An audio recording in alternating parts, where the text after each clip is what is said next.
Metal Gear Solid 5 has to be one of the most fascinating stories in gaming and history. And I'm not talking about the story in the game, I'm talking about what happened behind it. Because here's something a lot of people don't fully know. Ground Zeroes and the Phantom Pain were never supposed to be two separate games, but they was actually meant to be connected as one, with the prologue following directly into the main game, just like the tanker and plant chapters in Metal Gear Solid 2. That was Hideo Kojima's vision. And thanks to a group of modders in Nexus Mods, 11 years later, that vision is finally a reality. Going way back in 2013, when Kojima was at the GDC showing off what would later become MGS5, he was very clear about what he was building, even posting on Twitter that Ground Zeroes is a prologue of MGS5. MGS5 is constructed with prologue and main game, essentially one product, and two acts. That was the overall plan. And he even compared it directly to MGS2, that Ground Zeroes being the short sharp tanker chapter that drops you into the world and sets everything on fire, with the Phantom Pain being the full-scale experience that follows. You're a legend in the eyes of those who live on the battlefield. That's why you have to handle this mission yourself. And way back on the 9th anniversary of Ground Zeroes back in 2023, Kojima revisited it one more time. He confirmed the original plan was for Ground Zeroes to simply be a prologue mission inside the Phantom Pain, and that it was only separated because he wanted players to have something for the PS4 launch while the main game was still in development. There is controversy circulating around is that Konami wanted to push the game out before because it was taking a long time to develop, hence they needed to give players something to play whilst the Phantom Pain was to be released. As you guys probably already imagined, there was the turbulent relationship that ended in 2015 between Kojima and Konami, as well as a few other controversies surrounding MGS5 potentially being unfinished, perhaps confirmed by Kojima himself as of recently in an article, which brings us to here, to now, to what the community has actually pulled off as a whole. A modder by the name of RLC, uploaded by Nexus Mods by Caplag Robin, has created something simply called Ground Zeroes, a mod for the Phantom Pain that does exactly what Kojima described in 2013. It essentially grafts Ground Zeroes' prologue mission seamlessly into the Phantom Pain as one unified game. And they didn't really do it halfway. The Ground Zeroes mission appears directly on your iDroid mission list by default after you complete Episode 1, The Phantom Limbs. The game automatically transitions you into Ground Zeroes, then flows you straight into Episode 2, Diamond Dogs. The prologue, the main game, one continuous experience altogether, exactly how it was always supposed to work to begin with. They've even got the Fulton extraction working inside Camp Omega, which apparently was a nightmare to pull off because Ground Zeroes has ceiling collision that doesn't exist in the Phantom Pain's engine. On top of that, you can free roam back to Camp Omega as Venom Snake, as Kojima perhaps always intended. A location that was locked away only for Ground Zeroes for 11 years is now just there, a part of the world. And it always has been before, but really much better than it ever has been. Of course, we have to credit people like Tin Mantex who built Infinite Haven, the core mod system that makes mission editions like this work to begin with. This mod has been around for years, and it's the best modding tool I think we've ever used. It pretty much gives you developer prompts to enhance the world of MGS5. From its weather, enemy patrol, random skull attacks in free roams, replayable cutscenes, and side missions including war games where you can have a mock battle with your own men to simulate if Mother Base gets invaded, and a lot of other cool features like boats and more helicopters and staff roaming around Mother Base, including key characters and Salamthropis itself, and tons of other great game-changing settings to fully enhance MGS5's dull open world. And this goes also for the entire modders of Heaven's community for the ongoing tools and support they continue to make for these mods. So shout out to these guys, and here's a list of the names if you're interested in supporting them and perhaps maybe leaving a kind donation. But this wasn't all one person is the point I'm trying to make. It's a community of people who spent years building the foundation so that something like this could eventually happen, even if none of you really care. But one thing to keep in mind, you need to own both Ground Zeroes and the Phantom Pain for this to work. And obviously you need a PC, but this mod pulls assets from Ground Zeroes directly, so it isn't a workaround or a port, it's just a proper integration. So if any of you guys are interested, I'm going to show exactly how for you to set this up, and just keep in mind that you are going to need both Ground Zeroes and the Phantom Pain for the PC. So I've left all the links you need directly below the video, and the first thing you're going to download is Snakebite. If you haven't heard of it, Snakebite is essentially the mod manager for the Phantom Pain. It's the tool that makes all of this work, and without it, none of these mods are going anywhere. So all you need to do is download it, extract the folder, go inside and run the Snakebite installer, and when you first open it up, it's going to ask you about backing up your game data. If you want, you can do that, but personally I just skipped straight through and got to the good stuff. Now you're ready to start installing the mods. The first thing you're going to want to install is the US Naval Prison Facility mod. Load it into Snakebite, but pay attention here because you want all the files except the language files. There's a Japanese language file and there's an English file, and you can only pick one. Adding both will cause conflicts and break things, so choose whichever one applies to you and leave the other one out. Then do the exact same thing with the Ground Zeroes mod itself. Install it directly into Snakebite the same way. So most importantly, you need to download something called File Monolith from GitHub.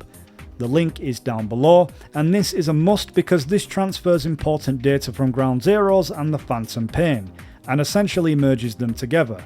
So what you want to do is download the folder, inside it, click on Archive Transfer, and place Ground Zeroes exe location and the Phantom Pain's exe in the respected areas is the idea.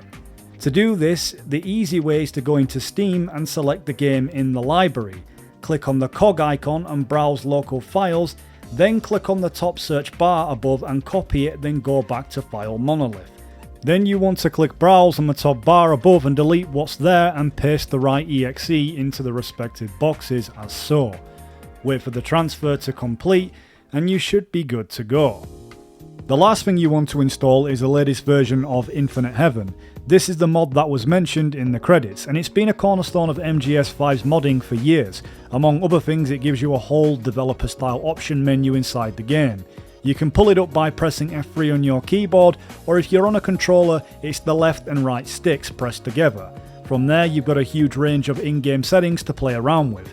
And that should genuinely be it. Once those three things are in Snakebite, you're ready to go, and you could boot up the Phantom Pain and Ground Zeroes will be right there waiting for you on your iDroid, exactly where it always should have been. But honestly, I'd be doing these modders a serious disservice if I told you to download it and then left it there, because there are some really genuine fascinating things going on inside this mod that are worth talking about. And besides, some of you guys may not even have PC, so let's actually break it down. And real quick, if you haven't seen the video on playing MGS5 cooperatively with a friend, there's another one of Kojima's original visions the community has brought to life. The link is down below, I made a video on that one. So once you're inside the ACC, and I do recommend launching from the ACC rather than free roam because some of the Infinite Heavens features don't function properly in free roam, and need to be configured aboard the helicopter first. So pull up your mission list and you'll see it sitting right there, Mission 51, Ground Zeroes. Now before you jump in, press F3 on your keyboard or click both sticks on your controller to open an Infinite Heaven, and look for something called Guantanamo Controller. This is where things get interesting, because from here you can force the Episode 1 and Episode 2 transitions regardless of where you are in the story, so you don't have to have completed these episodes naturally for the seamless flow to trigger. You can also enable sortie prep from here, which among other things lets you use Fulton balloons to extract soldiers and vehicles inside Camp Omega, something that took serious work to get functioning. It's worth noting though that if you enable sortie prep, you'll be playing as Venom Snake. Medic!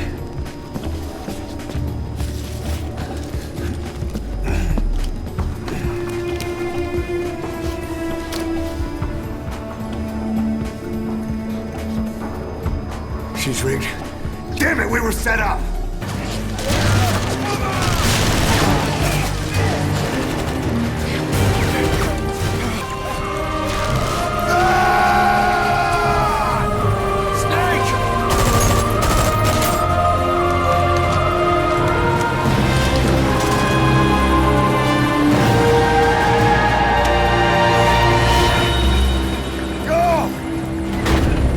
least when starting from episode 1, Phantom Limbs, where you rescue Kaz. Whenever that's the case, whenever launching Mission 51 directly, I honestly couldn't tell you. That's something you guys are going to have to test for yourselves. Now here's what I find most clever about this mod, and it speaks to how thoughtful these modders approached the whole thing. Rather than just dropping ground zeros at the very beginning of the game, they've integrated it at a specific meaningful moment. It slots in during episode 2, Diamond Dogs, at the point where Miller reflects on the traumatic events of Ground Zeroes. Instead of cutting to the usual cutscene, the game boots the Ground Zeroes main mission. They played us like a damn fiddle! Help me, Snake. It all ends soon, exactly as I've planned.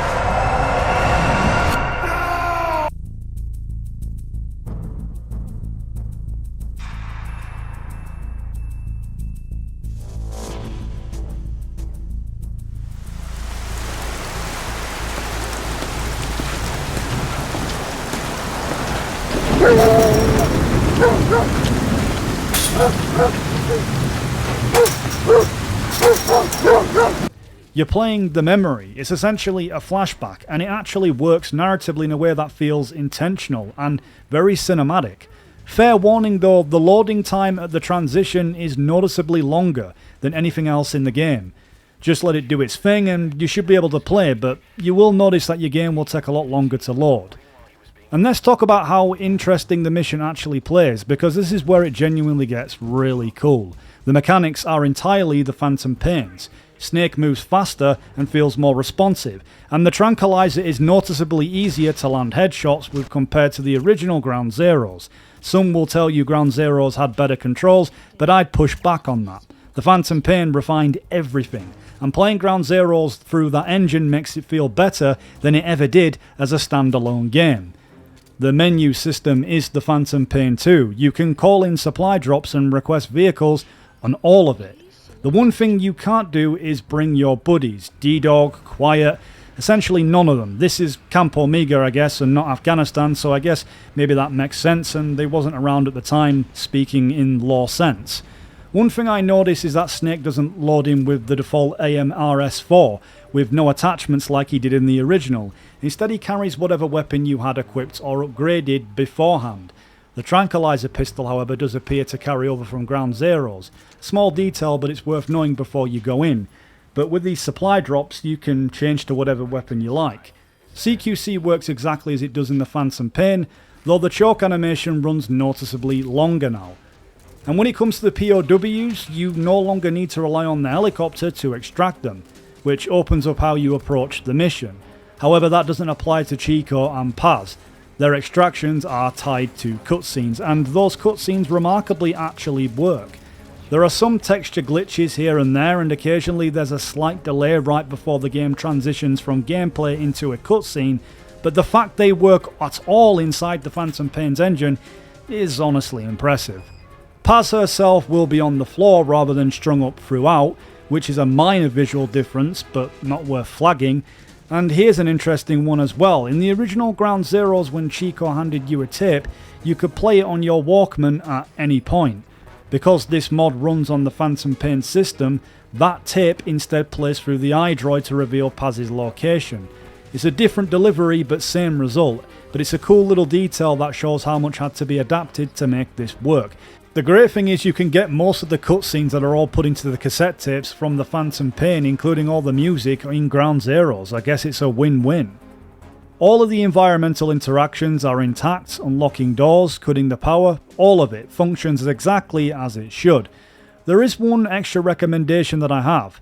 There's a separate mod that swaps the Phantom Pain's helicopter out for the one from Ground Zeroes, which adds a lot more to the immersion.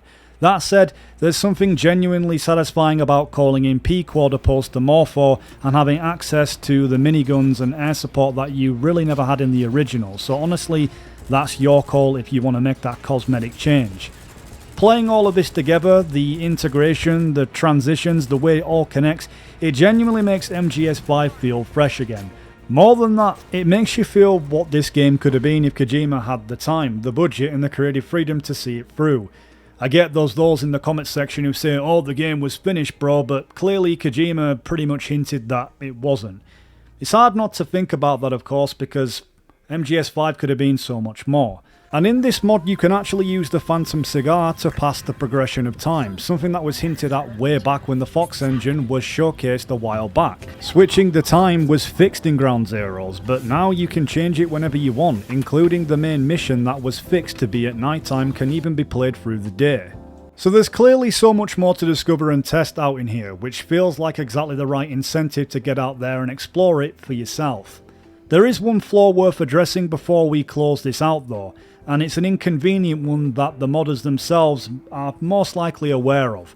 At the closing of Ground Zeroes, you are brought back into Episode 2, Diamond Dogs, when you're being presented to your new base.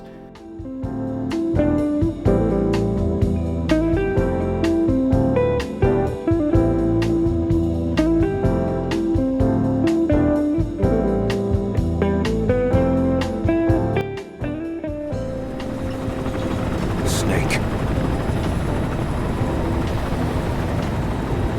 Why are we still here? Just to suffer. Every night, I can feel my leg, and my arm, even my fingers. The body I've lost, and the comrades I've lost, won't stop hurting. Once you've completed Ground Zero's mission and the game resumes Diamond Dogs, it drops you straight into the tutorial section at Mother Base, even if you've already completed the entire game. Unlike other missions in the Phantom Pain where you can return to the ACC at any time and cancel out, you can't do that here. You have to play through the tutorial section before it returns you to base. The good news is that once you get back to base, all of your saved data and progress is exactly where you left it. Nothing is lost. It's just an awkward bump in an otherwise seamless experience, and it's something that the modders are still working on. And if you have any questions or you're struggling with anything, then feel free to go onto Nexus Mods and speak to some of these modders I've just referred to, and I'm sure they'll be glad to try and help you if they've got spare time. Either that, or I'm sure there's someone on the Nexus mod community who can help you out. And also, before you guys ask, I don't know if this works on Steam Deck. That's something you'll have to try in your own time. And if you guys are feeling generous, please like the video and support the channel. Any support will be appreciated, and if you want to dislike, then go ahead, that's absolutely fine. Anyway guys, thank you for watching this video. Until we meet again.